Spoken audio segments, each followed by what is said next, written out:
we will be reading from another section of Roar the Ganges. And through consistent practice, look at that, we have read more than 2/3 so far, thereabouts. This is a wonderful book that takes place through the eyes of the author in India, where Mark, later known as Swami Tadatmananda, is having a spiritual journey on the banks of the Ganges, whence this book gets its title. There, in northern India, in a town called Rishikesh, we were discussing the Upanishads, which are a philosophical portion of the Vedas, humanity's oldest scripture, under the guidance of his guru, Swami Dayananda.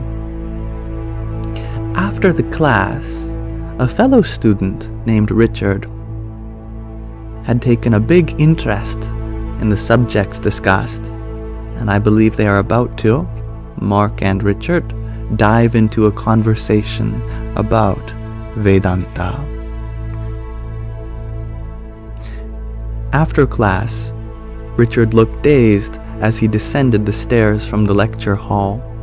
I invited him to join me on a bench near the river.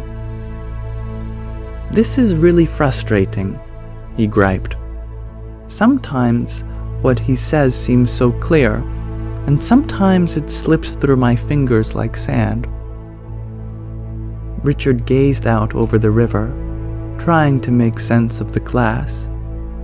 After a few moments, he asked, "If I am the Atma, the true self, and if the Atma is limitless, then why don't I feel limitless? I feel like myself, like a limited individual person." I began to explain. "You feel like a limited individual, so that feeling is something known to you. You are aware of that feeling, right?" Richard hesitantly agreed.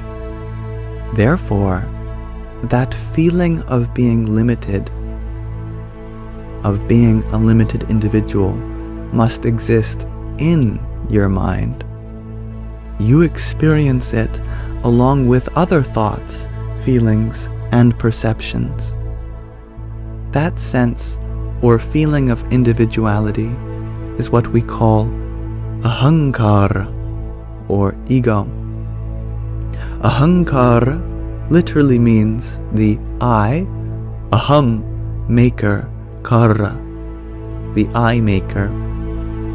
It is a mental event that gives rise to the feeling of being a finite individual. And like any other feeling, it comes and it goes." "It comes and goes?" said Richard. "My ego? My feeling of being me comes and goes?" "Sure. When you are asleep, in deep, dreamless sleep, do you feel like a limited individual?"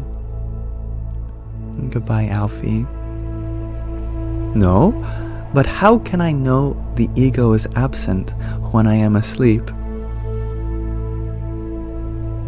Yesterday we discussed how consciousness still exists during the silence of deep sleep. So if the ego had been present while you slept, then you would certainly have experienced it. Richard looked unconvinced. "Okay," I said, "here's another way to understand ego. Think about a time when you were listening to your favorite music, something really enrapturing. Did you ever have the experience of getting lost, quote unquote, in the music?" Richard nodded. "Then tell me," I asked rhetorically, "who is it that got lost in the music? It could not have been you, the conscious person, because you could still hear the music. You were enjoying the experience.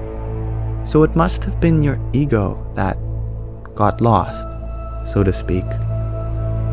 How many of you have experienced that? Getting lost in the music. Your sense of individuality faded as your mind became absorbed in the music.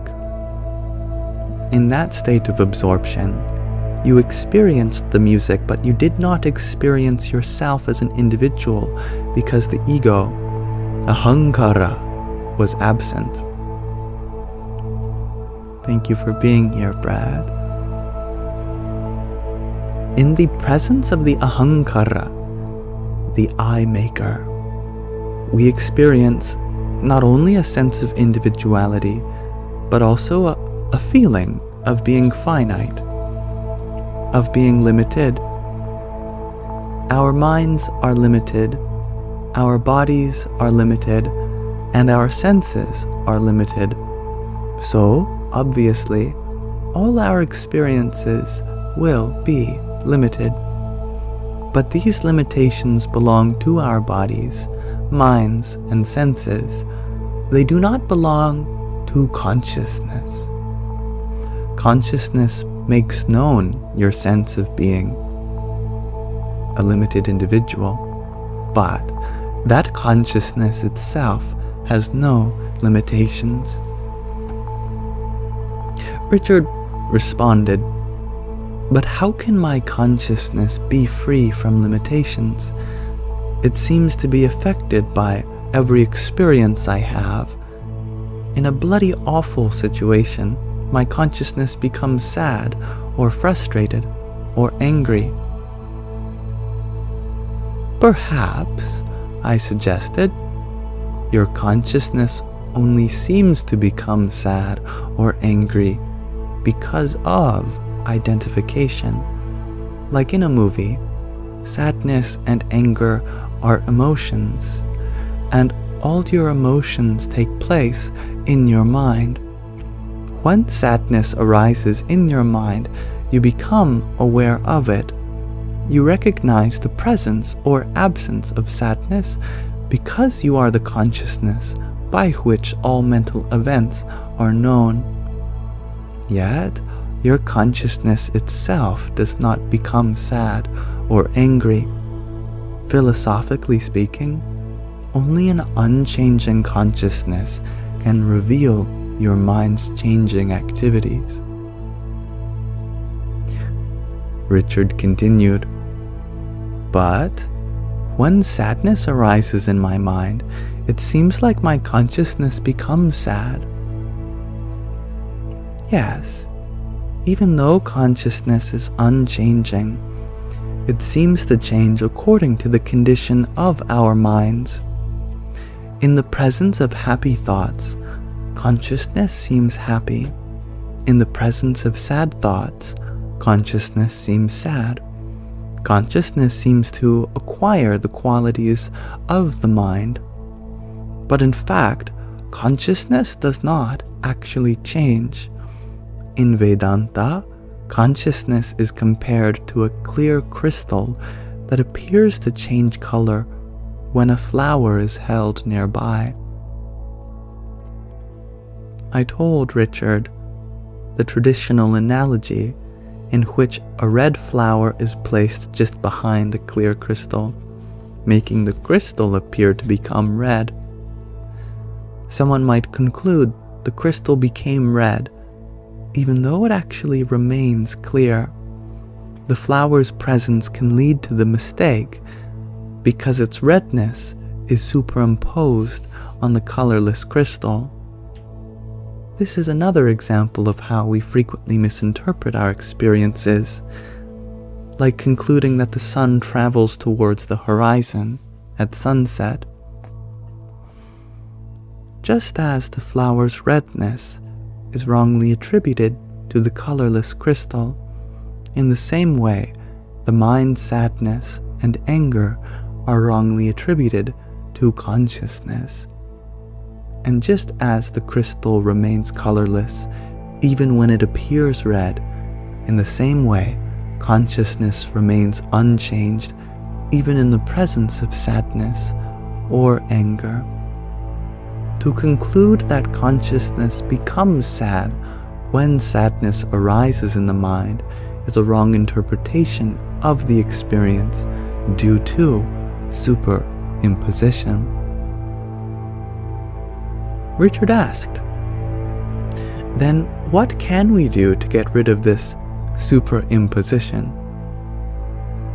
It's a matter of correctly interpreting our experiences, I explained.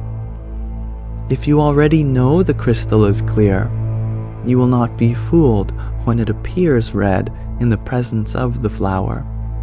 If you know how the solar system works, you can watch the sunset without concluding that the sun travels towards the horizon. In both cases, you know how appearances can be deceiving. In spite of deceptive appearances, you can still come to the correct conclusion. In the same way, if you understand the nature of both mind and consciousness, then you will not be misled by your experience of sadness, anger, or anything else. Just as you know the crystal is clear, in spite of its appearance, you can know that consciousness is unchanging, in spite of your changing experiences.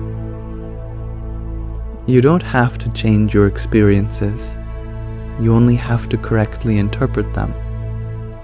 And if you understand experience as it truly is, then you can be free from suffering in any experience.